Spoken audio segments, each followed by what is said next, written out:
I think that threw me off. She said the countdown. Hey, hey guys, thank you so much for joining us on Their Fight Story. We had such an amazing interview that we couldn't even share it with you guys. So we're starting over. Here with us today, we have Lionel Boogz Young. Lionel, how are you doing? I'm doing good. I'm doing good. So This interview sorry. already got off to a good start, I would say. It was It's amazing. been entertaining fully all the way through. It's like, surprise! What's going to happen next? Oh man, that was pretty good. Pretty good. Pretty good. Lionel, how did you get into martial arts?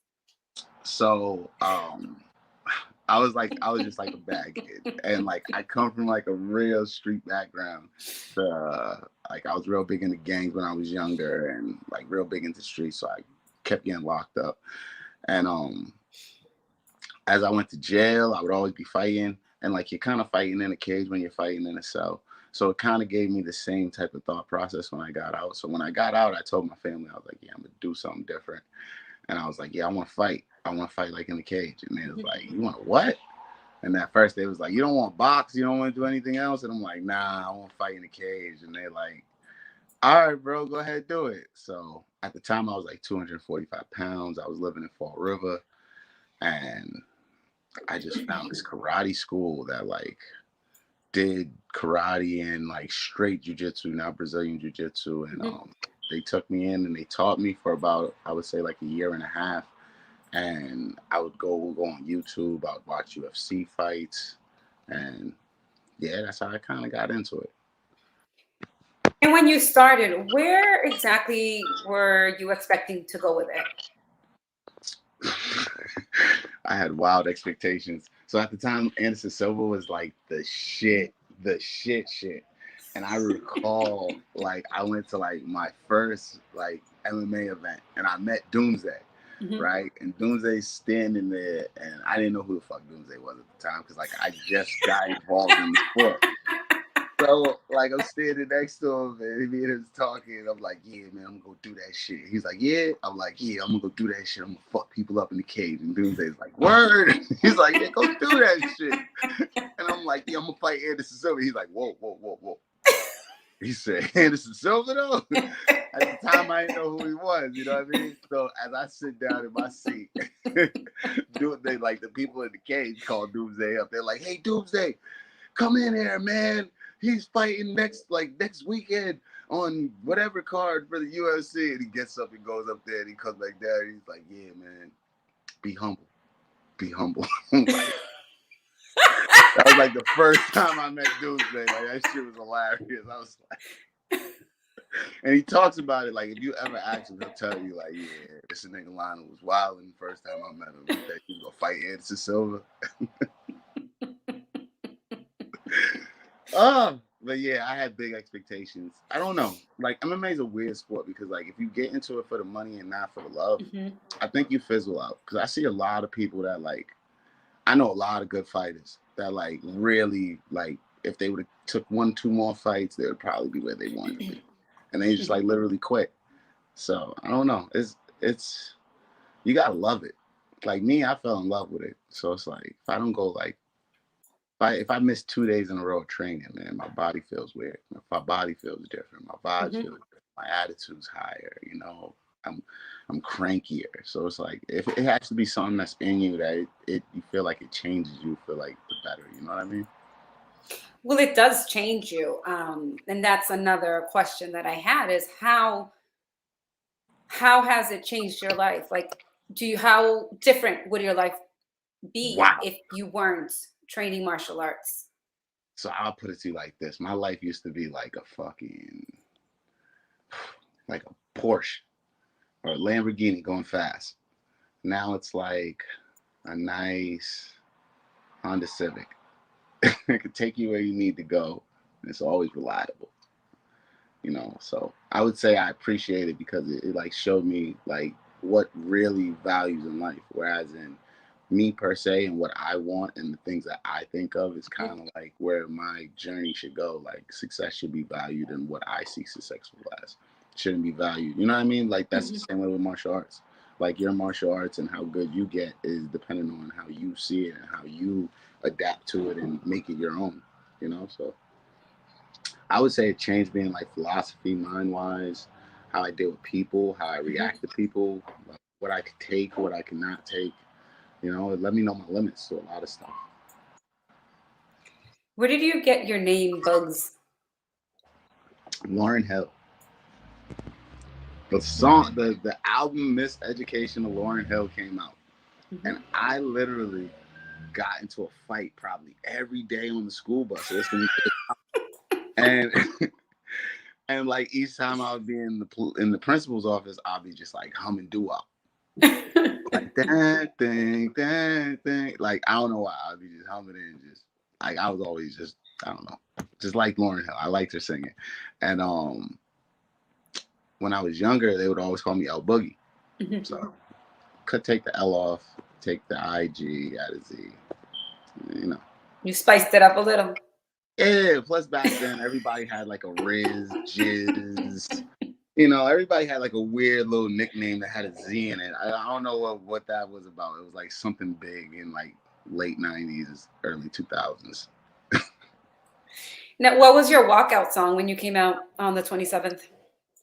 I came out to Emotionally Scarred by Little Baby. Like I usually take Mm. like a lot, like I don't know, my walkout songs are usually like something in depth because like I Mhm. usually like take music and I don't know. Like Emotionally Scarred to me, like I feel like it talks about my like me and my like fucking fight with MMA so bad. Because like I feel like I'm like, well, not even feel. Like I know I'm so fucking good. But Mhm. it's like sometimes in this business, like it's a way that they put you and a light that they put you in and a box they put you in. And sometimes it's hard for you to get out that box. You know what I mean? And sometimes you'll never be able to see how good you are until you get out that box. So when you see the box, what does it represent for you? Like where they want you to be. Because like, all right, I could watch a fighter that's not as good as me, right? Get a fight where he could just breathe on this motherfucker and the guy is gonna fucking fall over. Mhm. Then like I could fuck around and ask for a fight and I'm getting like UFC vet, fucking this guy. Not saying that I don't like tough competition, but not everybody takes tough competition. So it's like, why do you always why do you always just put that on my fucking resume? Like, why do I always gotta get killer's row? Whereas then at the end of the day, I can sleep comfortable with it knowing that I fought damn near some of the best that New England could have gave me, but it's like, you're not doing that to everybody else. Be fair. Okay, so you're getting matched up with killers. Like that's how my career started. Like Mhm. my career started with me fighting killers. Okay. So it's like I never had like a break. So personally I would say like no disrespect to Pat, but Pat was probably one of my easiest fights. It Mhm. was probably one of the like most, you know what I mean? Like where I could have picked and dictated who the opponent was and like I know in his eyes he felt like he dictated it, but I Mhm. dictated that shit from the moment I watched him fight on K seconds. I was watching him fight in Pinafeel live on my snap. And I was like, oh my God, I'll work this kid. I was Mhm. actually saying I'll work Pinfield. I personally felt like I would work both of them. But, you know, I couldn't get my choice in who I wanted to beat up. So fuck it. I took the one I could have got. But I don't know. I always get pinned in this box, man. Like I assume the next fight, like for example, man, I got offered Joey Gomez, which personally would be a great fight, but I would need 8 weeks for that kid. You know what I Mhm. mean? I would need a lot of killer training partners for that kid like that. I mentally would have to like lock in. And it's like, you're not paying me enough to lock in with a guy like that. You know what I mean? This is a blood sport where people can get hurt. You know what I'm saying? My livelihood of my life and the way I could be changed forever could Mhm. all happen in one fight. You know what I mean? So it's like, promoters, be fair, make it worth it for the guys. You know what I mean? Okay, so let's look at it from another standpoint. You're looking at it as they're matching you up with all these killers, right? Hmm. And by them matching you up with these killers, you become different than everybody else in the sense that you're matching up with these killers. Now you're learning some techniques that you didn't know before, which means that next time you get into that cage, You're sharper. That is true, and I do So credit them for how I am now. But it's like I want to fight the guys y'all got. Like y'all got these guys. Like I didn't make these guys. Y'all make these guys. but you know what's gonna happen is you're fighting all these killers. You're getting to that point where now it doesn't really matter who That's what I is agree being with. put in the cage. See, I could agree with that, but then at the end of the day, remember, like I said, it's a business. Yeah. So it's like that part breaks down too. Don't try and give me like in just my mindset, if we're gonna talk business and numbers, like how you do with most of these promoters, like for example, you can't say you're gonna give me a Joey Gomes and then be like, yeah, Lionel, maybe give you 1,000 and 1,000. Are you fucking serious? Like this, like that fight could change my life. I could get hit in the head and be fucking talking different forever. And you're talking, you know what I'm saying? This is what I'm saying. And the promoters make way more than that. The average ticket to like fight event is about $60. Sometimes it's up more. So at the end of the day, it's like, I don't know. If you want me to fight him, give me an incentive to fight him. But if you're not gonna give me an incentive to fight him, give me the same fights you're giving these motherfuckers. Like, don't change it up for me. Don't not call Rob Fuller for me. Give me Rob Fuller too. Like, what the fuck? I want some of these shits these motherfuckers getting. And I know I'm like breaking the fourth wall on our industry when I say shit like this. But at the end of the day, like I'm too old to give a fuck.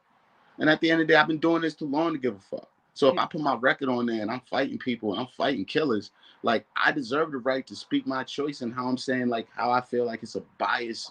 You know what I mean? Like sometimes I be looking at this shit and I'm like, yo, this is fucking biased. Like I could just clearly see how wins, losses, who's gonna win, who like, but you know, that's a whole nother debate. But I would just love to beat up the guys they have here. Like you got these new 135ers, these new 145ers. Like, why can't I fight them? Why can't you give me them? Give me them. Like, why do I gotta? You know, I shouldn't have to wait for this guy to come back from the UFC, or I shouldn't have to move up and wait to fight a Peter Barry. You know what I'm saying? To make my point proven. Like, I want to stay at my weight, and I want to beat up the competition that you've been building around these people. Like, you know, there's plenty of people in the top, like 15, 20 from Massachusetts. That's 135. That could easily beat me in November. And I can tell you like this. I have no fight booked within the next year. So that means 9 out of 10, I'm going to have to leave this state, my beautiful state of Massachusetts, my beautiful New England area, and go fight somewhere else. Which is like... Not necessarily. The year is not over. It's looking grim. It's looking real grim. You need to look somewhere else because I think, you know, you need to stay focused. Definitely. You know what you want. We train twice a day. That's it? We're going hard. We train twice. Well, I'm older, so I got to train logical. I got to train logical. I'm not these young kids. I can't just be in the gym for hours for no reason. I got to train logical.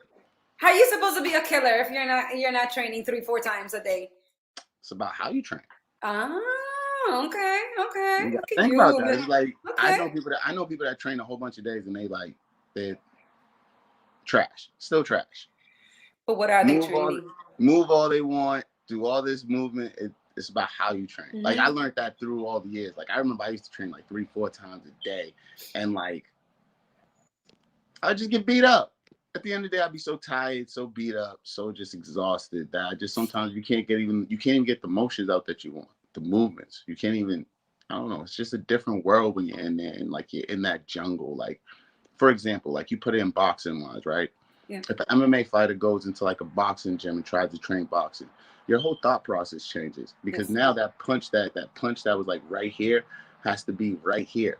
Because like you can't just tap this person like you do in MMA. In boxing, you gotta fucking drill them. You gotta really emphasize that punch, and you gotta really throw.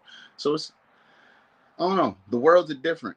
So it's like you gotta train smart in this sport. You can't train like I've been in this sport for a while, and I at least see myself going another 15 fights, and I don't see how a motherfucker could do that shit like just beating themselves up for several hours out the day. I can understand you put in like 6 hours a day, good training, and split it up. But nah, I don't see 3 and 4 times a day training. That just makes no sense to me. For the young, yeah, I see you go for it, young man. Eat, young man, eat. But for me, I have to be logical. Every movement has to make sense. Every position has to make sense at this point. Like, you know, I can fuck around and like do something, just like learn something that makes no sense to my game. Because everybody has to figure out their game. So once you figure out your game and like what you're good at, and I pretty much know what I'm good at. So, you know, I don't know. I say 2 times a day. Personally, I might even say 1 time a day, depending on how my body feels. Because it's all about your body. Like, I personally believe big on your body. Yeah. Like, you're supposed to push it to its limits that it's telling you. Because like I've tried to train through injuries, and then I took a fight, didn't go the results I wanted. I overtrained, you know, undertrained. I believe you just got to judge yourself. Damn, she said there's people out here training 3-4 times a week, and they ain't trying to fight me. 3-4 times. But you need to understand they're training, but what are they training? See, me what are you training? I don't consider strength and conditioning.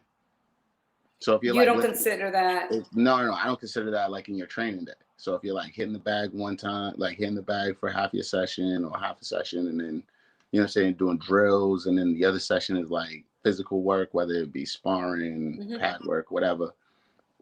But I don't consider weights. I feel like that's something that's maintenance. Okay. You know what I mean? Like, I don't know. I wouldn't consider that a session. You shouldn't put that in your session, man. That's maintenance. That shit you should be doing. Good point. Look at you.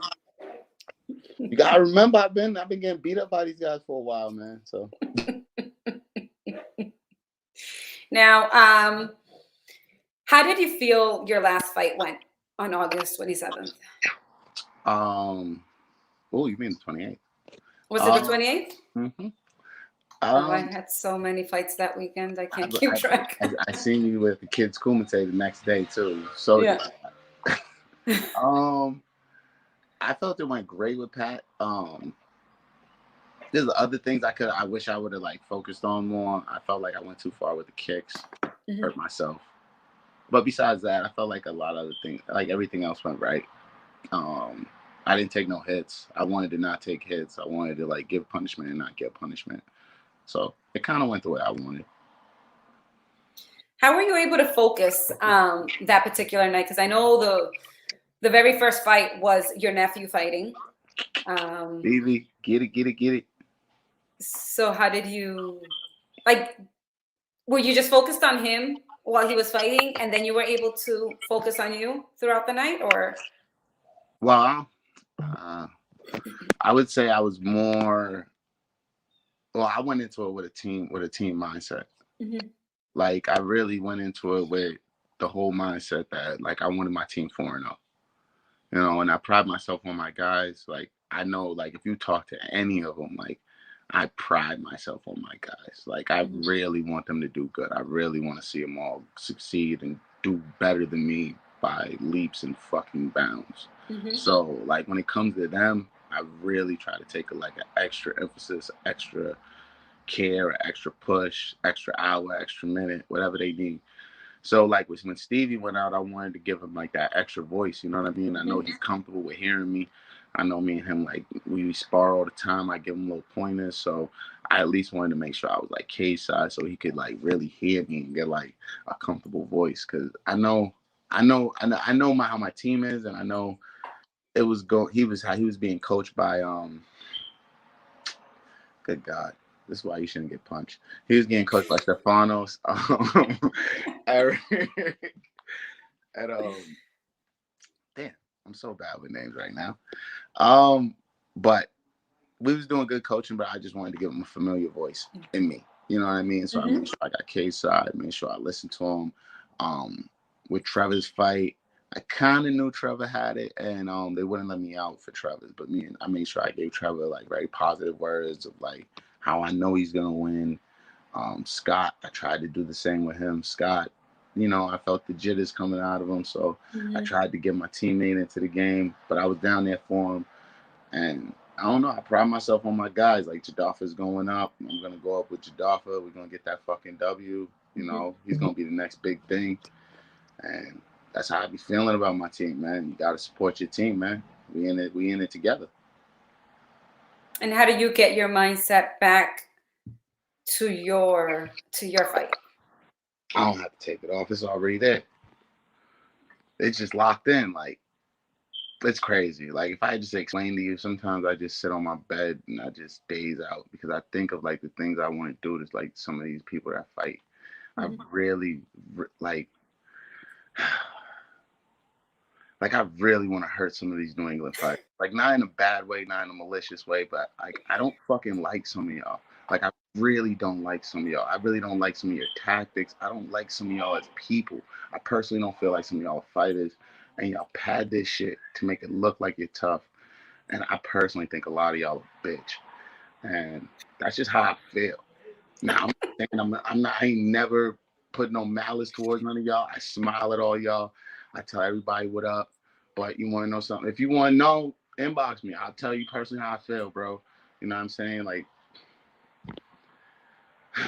there's like certain ways, like, I understand it's a business, but you know what I mean? There's some bum ass fighters that I haven't seen like really like walk past some like real good gritty fighters because they like got the right connections to fucking get where they going. And it's like, yeah, that's cool in life, but yo, bro, you a bitch.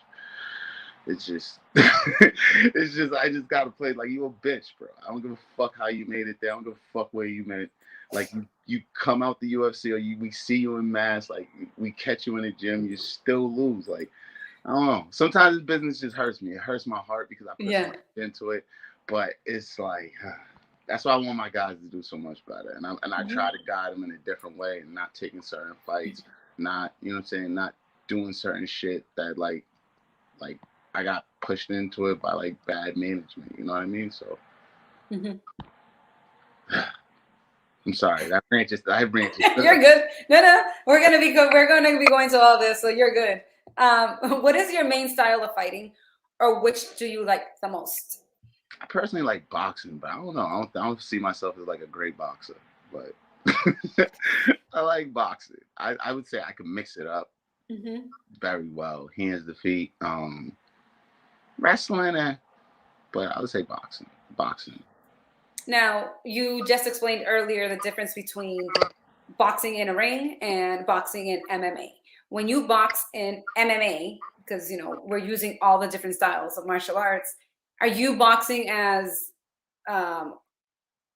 checking the distance, or are you boxing ready to knock the person out? Like, where is boxing and MMA? I feel like more pitter pat with a little emphasis, with a little bit more emphasis on your punch. Okay. Because like in boxing, right, a person will throw like a nice 4-piece combo.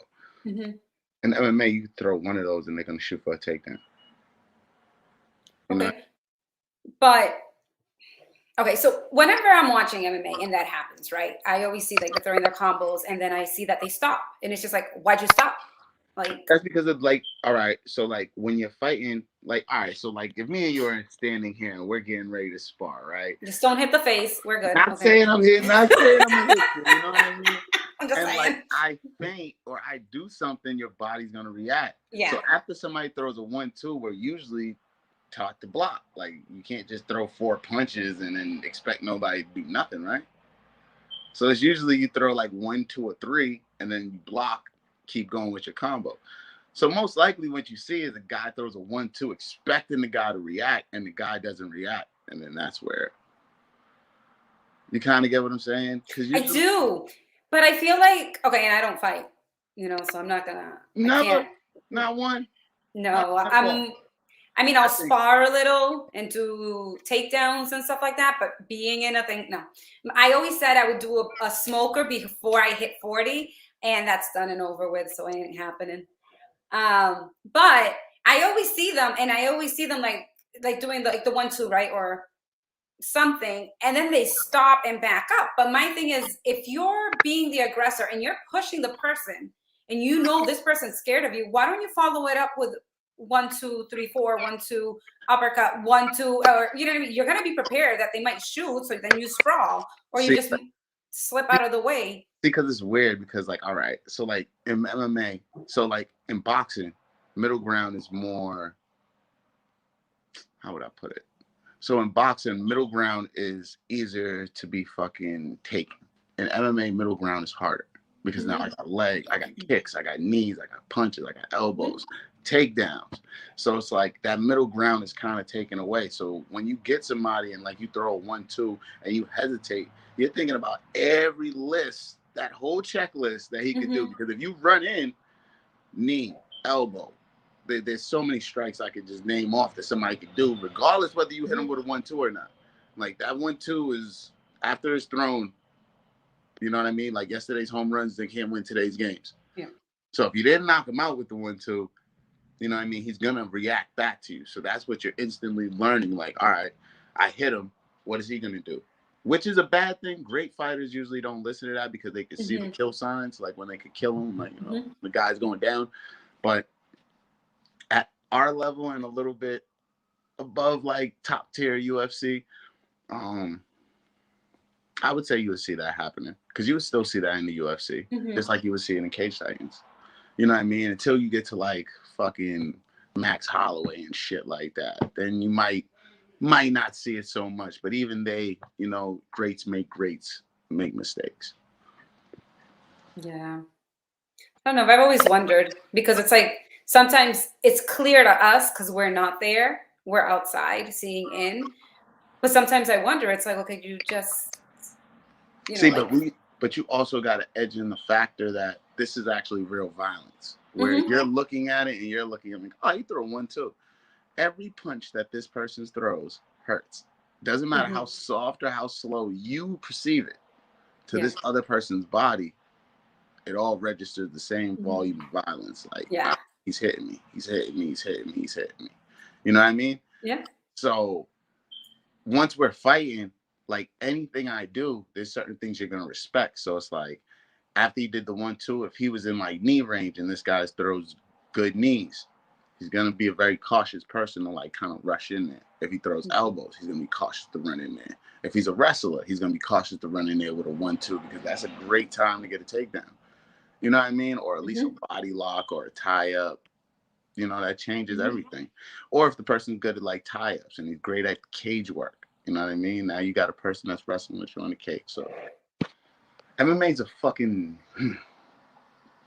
Do you study your fighters? I do. I do, and in some ways I kind of get too cocky with them, but I do. But I sometimes go into the habit of, like, I'm a person that I love a big challenge. So if like... So you have killers. I love a big challenge. Like, I can't say no. Like, me personally, like, if it was up to me, in my mind, who I am, I would be fighting everybody that I think is like... I would be fighting all the best out here, just because that's how I personally feel. But then when I add into the business and like, shit, man, you could make a nice little run and take your ass to fucking 1FC or somewhere and fucking sip some Mai Tais in Asia. I don't know. So it's like, listen to the business side of it. And then, you know, but even now, like beating Pat kind of is going to make it hard to find a fight. You know what I mean? So it's like, it's a give and take. All right. So you said you didn't have, or you don't have a fight lined up yet. No, Do ma'am. you feel that you're going to prepare differently for your next fight? Like, do you feel that maybe preparing for this one, maybe you could have done something different or less, or? Nah. I'm probably going to just try and get like more violent. I feel like I see like a sweet, like, I'm being serious. Like, I feel like there's like a spot in boxing that meets MMA that is like so untapped and not used in the MMA world. And I feel like I use it very nicely. And I'm just going to keep working on it, man. Just keep working it, keep getting my team better. I'm trying to have my guys go perfect for the rest of the year. So even if I don't fight, you know what I'm saying, anybody that comes from Citadel, I want them to be undefeated, you know? So it's just simple shit. So at the end of your fight in August, you were calling out some fighters. I was. Do you mind going down that list and letting us know why you feel it would be a good matchup? I wanted to fight Penafiel. He's a hothead right now. He's hot hand, and I like him. That's my guy. Like, shout out to him. After I whoop him, man, we can have a little bit of Casamigos, my nigga. But I would love to fight Pinocchio just because I love his style. I love the camp he comes from. He has a hot name right now, and I just know I'm the bigger and better fighter. That's just plain and simple. That's just how I feel. What I know in my heart. Cupcakes, I train with him, so I can't even. That's my guy. That's my guy. Gotta share #1 spot though. But that's my guy. I'll never publicly say I want to fight Cupcakes, man. Yeah. That would be a long day. I would like to call out Ken Moy though. Even wait. I'm just playing. That's my trade. I was like, okay, first of all, he's Right, retired, and two, isn't he on your team? Yeah. Like, Yeah, I'm just playing. I was like, what is going on here? I was feeling like I wanted to fight the winner. I definitely called out Richie. So like the idea of what I was doing at K-Shine, I was like, let me get the winner of the Pinaffield and Richie fight. You know what I'm saying? Whoever wins or whoever loses. I was like, let me get one of them. You know what I'm saying? Mike was like, I don't know, man. We got to finish the rest of the show. I said, all right. Went to the back. I feel like I could beat Richie. There's no like malice against him. There's no bad blood. I really like Richie as a friend. Me and him used to be training partners. It's just, I don't know. I felt like this is kind of weird, but I feel like I want to take his fighting spirit. I want to bring that shit home with me. I want to take his fighting spirit. I feel like Richie's on his last leg, and he just wants somebody to just like toss the dirt on his ass. So I feel like it would be an honor if I'm the guy to do it. I'm not being disrespectful as I'm saying. I'm just saying this is what I'm seeing. I know people feel like I'm old, but I'm telling you, man, like when I got into this game, I seen Loco Lobo's old ass, right? And this old motherfucker was like beating the shit out of fucking 19-year-olds, 20-year-olds, and then training them. I thought it was like the best business scheme I ever seen. He beat the shit out of them and then was like, come with me and train. It was like amazing. You had to be there to see it. So I want to do that to these kids. Like I want to really like beat them up for the next few years. And like, even if the UFC don't come, like, fuck it. Somebody else gonna pay me to beat people up. Like that's it. My passion was to just get paid to beat people up. And if I could do that, mama, we made it. You know what I mean? Cupcakes commented. You see his comment? Can you see it on the screen? No, I can't see it. What's up, Cups? Shame on you. No, basically like, thank you. Like he put the praying hands up, 3 of them. That's my dog. We just had a crazy session, me and him and Ken. If you could be like a fly on the wall for those sessions, it was like Ken's fat, but I'm telling you, that kid is still good. Like, don't let that Dapper Dangerous fool you. That kid is Cupcakes commented again. He said much respect and love. Yes, sir, brother. Yes, sir. That's a good guy, man. That's a good guy. Yes. Yeah, so like, I don't know, like at the 35 division, I usually don't train with most of these guys. So like, I personally feel I could fight any one of them. But I was noticing the division, it was like a lot of out-of-state guys. So I'm trying to find like who in New England is like 135 and ready and would like to go. You know, we don't have to do November. We could do a whole nother date. But I just let's test it, man. And you want to know something? I'm gonna just say this right now. I want to fight at 135, but I one day would love to put a smashing on fucking Shane Doherty. Now, in a good way, in a respectful way, in an all respectful way. I just don't like what he did with Xavier. I don't feel like he was that good. I like Xavier, family friend. He said he's going pro. Kid, just know I'm gonna hunt for you. I'm gonna give you about 2-3 fights, then I'm gonna beat you. You're so kind. Huh? You're so kind. I am. I'm gonna give you like 2-3 fights, 4 or 5, however many you want, bro. But by the time you're ready, just let me know. I will gladly meet you in that cage, my man. But I'll give you a few fights. Let you get your bearings. You won't even have to get that first. Oh, but I really don't like the cut of that kid's jib. But he, as a person, I like him. As a fighter, don't like him. As a person, again, I like the kid. As a fighter, now I just want you to understand this. I see people as two different entities. Mm-hmm. The person I see in that cage could rub me the wrong fucking way. The person you are as a human, like I could love you and like, yo, we could drink. You feel me? Like, great person. But as a fighter, yeah, he rubbed me the wrong way. Yeah, I don't like that kid. That's an interesting perspective that people kind of don't realize. Like, they forget. Yes, they forget that there's a person and then there's the fighter. You know, it's kind of like business and personal. A lot of people don't know how to separate one from the other. Yeah, I can separate them. It's just, I don't know. It's just, I see a kid that fights every other year. He's probably fighting, I don't know.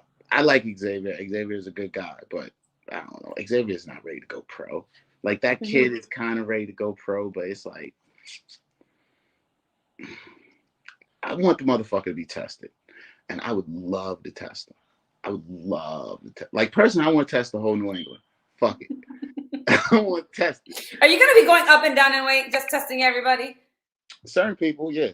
Certain people, I'll make that date. Certain people, I'll gladly take 45 for. Now, if we make 55, nah, I can't do that. That's just, I'm not built heavy enough like that. I wish I was. God, I wish I was. But 45, 135, those are weights I feel comfortable. I feel great at. And like, I want to fight. I want to fight. I want to fight. I want to fight. I want to fucking fight. I want to bleed. I want to make people bleed. I want to have fun in there. I want to leave a legacy. Something. I want to leave something that you can fucking respect. So if you can't respect it, if you can't respect that I want to fight you, it's like, maybe the issue's with you. Maybe the issue's not with me. You know what I mean? Why don't you think people don't respect you if you're fighting all these killers? Because not everybody is going to take. The question they're not going to. They're not going to take up. I feel like the disrespect comes when they won't let their precious fighter. You're talking like, about the other side. That they're telling like, oh baby, you're gonna be the best. You're gonna go to the UFC. Oh my god. That kid. Let me fight that bitch. No, I can't fight him. I gotta wait till this motherfucker go like 5-1, 6-2, fucking all the steam's taken out of him now. I get nothing out of it now. You know, that's why I'm kind of happy, you know, and I openly thank Pat for what he did. Like, because Pat did not have to do that. Pat took a huge risk. He could have sat back, been like, hey, can you get me Rob Fuller again, man? Thank you. And they would have did that because he sells enough tickets. You know what I'm saying? You gotta appease, you know what I'm saying, your product. You know what I'm saying? Like I said again, sorry, I'm breaking the fourth wall on our industry, but like, this is the way the fucking business goes. If you're gonna sit in them tickets, sit in them seats, and you're gonna act like you're fucking oblivious to it, then you're half of the fucking problem. Like, there's people out here with real dreams that really put it on the line that can't always get 1,000 fucking friends to come watch them fight, but they're a great fighter. They're great talent. They're great personality. You know what I mean? And I don't know, New England, y'all did this to me. Y'all put me in that fucking cage with all these people, and y'all made me like this. So now I don't give a fuck how y'all feel. Fuck y'all. Y'all use me. Now let me use y'all. Fuck that shit. I don't give a fuck about them. I don't give a fuck about how they feel. Like, y'all had me fighting killers for days, bro. Now I'm supposed to give a fuck about your little fucking... Get the fuck out of here. Sign that fucking contract. Let me fight that little bitch. Like, that shit be getting me mad. Like, I'm telling you, I be like up for days, like just watching some of these, like a Cage Titan or CES. But I'll be honest, CES, they always fly people out. So I can't just go and just like, hey, CES, can I get a fight? I gotta wait till they come to me. You know what I mean? And then like, even when CES come to me, they come to me with like this guy that's like a fucking, he's cutting from fucking 180 pounds to make 155. And I'm like, bro, I'm not a 55er. And they're like, Lionel, 1,800 and 1,800 to show. Come on, man. I'm like, bro, like, this is the fuck. And I'm not saying they're bad people. They're just fucking fucked up. Because at the end of the day, like people like me, like I'm such a hard worker and I drive so hard for this that you're not gonna stop me by just giving me all these hard people. I'm gonna learn how to beat them and I'm gonna keep going. Mm-hmm. And then now when it's my turn and I want to eat, like I'm gonna make it so bad. Like eventually, like if I don't get a fight by next year, it's gonna get bad. It's gonna get bad. I got memes. I got ways to make these people feel like you're gonna want to fight me. You're gonna want to fight me. Like I'm being serious. They're gonna want to fight me because I'm gonna start going at the coaches. Like I'm not gonna play fair. Like either they're gonna give me what I want. They're gonna give me fights. Let me fight people. However, like I'm not asking for special treatment. I'm just asking let me fight. Make it a fair fight. Make it something reasonable. Make the money reasonable. You know what I'm saying? This is my livelihood. This is something I'm doing for, you know what I'm saying? So it's like, bro, if you want me to go that harsh, bro, I can go harsh, man. Because I ain't never went to some of these coaches' gym. I don't really care to go or learn from them. So we can get disrespectful on many levels. Like I could go on your Facebook. I could go crazy, bro. So it's like, bro, let's just give me some fucking fights. Because I could turn into a fucking troll. I'll be the Tekashi 69 of this motherfucker. And y'all be pissed. Because I'll be insulting y'all. I'll be insulting your girls. Like, I'll go hard, bro. I'll inbox your coach's wife. Like, I'll go hard, bro. And this because this is what I want, bro. And I'm being like, you're laughing. I'm being serious. Like, look, all I know is like they as long as I am out of those here, like, let me fight. okay, they can let you fight, but you leave me out of those memes. I got you. I never put you in a meme. I never put you in a meme. Like okay, making sure. Let's clarify. Let's make. Like I had the last meme for Richie, and it took Richie to inbox me, right? And I'm gonna just let y'all know what the meme was. All right, it was Kylie Ray, in that she's a runner, she's a track star, and I put his fucking head on it. All right, and in the scene where she's running out the car and she's just running away. That's what I was gonna post for you motherfuckers. And they would have loved it. I'm telling you, they would have ate it up and loved it. And I know Richie's getting inbox about this. Like, yo, bro, why you letting this nigga like why you let him just post about you like that? But it's like, I don't know, man. I want to get more. I want to be active. Let me be active. Some of y'all signed contracts. Like, there's only so many fighters I could call out, man. Like, I'll get to the bottom of the barrel if I have to, man. Don't have me get don't have me go to the bottom of the barrel, man. There's some people I can call out. What do you want the promoters to know about you so they can keep having you on these cards regardless? I got 15 more fights in me. If you want one of the 15 of the great, I'm telling you, it's gonna be 15 great ones. All right, because like why 15? Why 15? Yeah, why 15? I did the estimate. You know what I'm saying? Like if I'm not gonna make it where I gotta go, I'm at least even out my record before I go. So there's gonna be no way that like you're gonna look at my record and you're gonna say I'll sleep at night being 500. I can't sleep at night being below it. So, you know, y'all got 15 times that I could promise you that you'll see me. At least 15.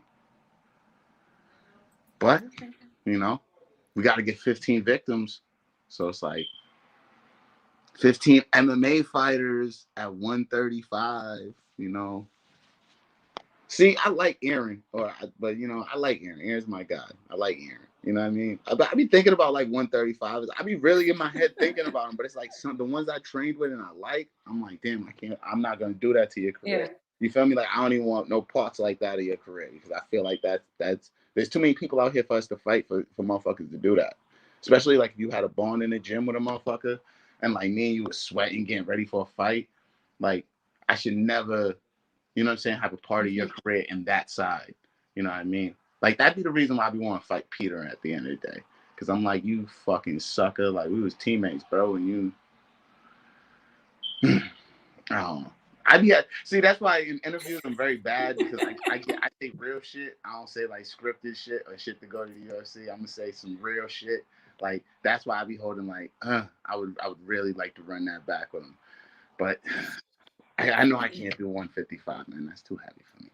But you know, I feel that if your next walkout song is the one that inspired you with your name, I think you'll be getting more fights. I see. Um, I don't know. I was thinking of something different for the walkout. Like, I'm gonna be 100 with you. My next walkout, I was gonna try and come out like Wesley Snipes and Coming to America too. Okay, but have you ever played that song coming out? Have I ever made a song? No. Have you ever played that song that inspired you for your name? Yeah. When? Uh, Your amateur career? it was like CFX days. I don't know if you remember CFX. Vaguely. Yeah, it's like throwback. I would say like CFX AFO. Okay. Wow. I've been around for a minute. I was AFO. Wow.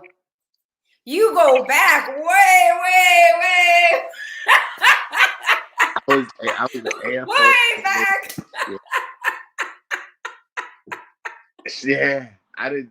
Wow, good for you. I could tell you. So I remember Manny Navs's ice cage fighting event, which was like that predates Cage FX, Mm-hmm. which was that's when Eli was fighting. Eli was like the fucking shout out to Eli, man. Eli was the man back then, knocking motherfuckers out. Oh, wow. Yeah, Memory lane. I've been around for a while. And I was like young back then doing it. Oh my God. I was like a baby. I was like 22, 23, no hair, just like, yeah, I want to fight. It was different. Just like that. Yeah, like what? I was doing, all right, this is the funniest part, right? I was about 275 pounds, about 280, 275, 280, doing katas. Do you know what katas is? Yes. Okay, I was doing katas with little kids getting ready for an MMA fight. Like on some, hey,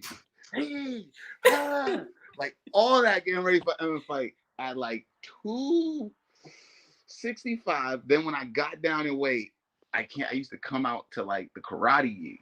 And yeah. May guys used to think I was like a Brazilian jiu-jitsu. They was like, oh, he's coming out in Brazilian jiu-jitsu gi. Oh my God, he's gonna tap somebody out. He's ranked what? And they're just like looking at the belt, and I'm like high ranking karate. And they're just like, oh shit. I get in the cage. I stand up and I'm doing like straight karate shit. These days.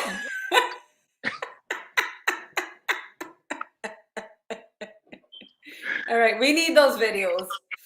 We need to be able to look back. Something crazy. I was talking to B Pitts about that, and he told me I gotta talk to Linda. I gotta go talk to Linda Shield because I was trying to get the old fight because my son wanted. I was showing my son Chip, so we was watching Chip on TV, and I'm like, I fought that guy. And my son's like, nah, you didn't fight him. And I'm like, I fought that guy. He's like, nah, come on, Dad. You can say stuff, but you didn't fight him. And like Chip's killing it, and they're like, my son's like, Dad, he's a killer. There's no way you fought him, Dad. Like, yo.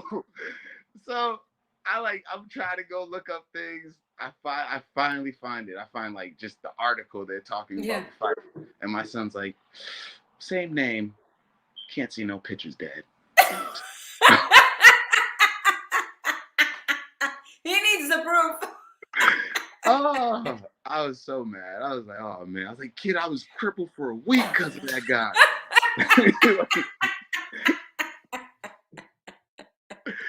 Oh man. Oh my goodness, that is too funny. What advice would you like to give to our future MMA fighters? All right, first rule, come train with me. Just play. But no, seriously, like you gotta find what you gotta find as fast as possible, and this is gonna be key for your success. You have to find the fastest possible way to absorb information that works for you. And when I say that is, if you could wrestle and wrestling comes easy, learn that first. If punching, kicking comes easy, learn that first. the body learns things that where we take the least form of resistance. You know, like you don't want to take the hardest way to build something. You know, that's never a good way. That's like lifting weights. So I would say whatever art that gravitates easiest to you, learn it first. And then after that, try to learn from people that are understanding. If somebody tells you that there's only one way of learning something, immediately that's the wrong person to learn from. Just keep trying to like get better and learn what makes you better, and then everything else will kind of like fall in place. Because you can learn from a bad coach as long as he has the right intentions. Mm-hmm. You know what I mean? Because at the end of the day, it always comes to what it should never be what a person sees themselves in you. It should be what they see you. You know, what they see in you. So, like I always tell people, man, you can have a terrible coach, doesn't know how to hold the best pads, but if he has 100% great intentions for you, he might be the best place for you. So exactly. It's all about learning yourself first, man. You just got to know like what you want. You know, like when I first started, I knew I wanted to do striking, but I didn't know how I wanted to do it or where I wanted to do it, you know, and I went through a lot of pitfalls just trying to learn how to fucking punch. Because as many people can show you how to punch, a punch is first, take fucking boxing. I don't care who you are, where you are, what you do, kids. Take boxing. Take boxing. Take boxing. Take boxing. Don't learn boxing from MMA. Take boxing. Exactly. Take boxing.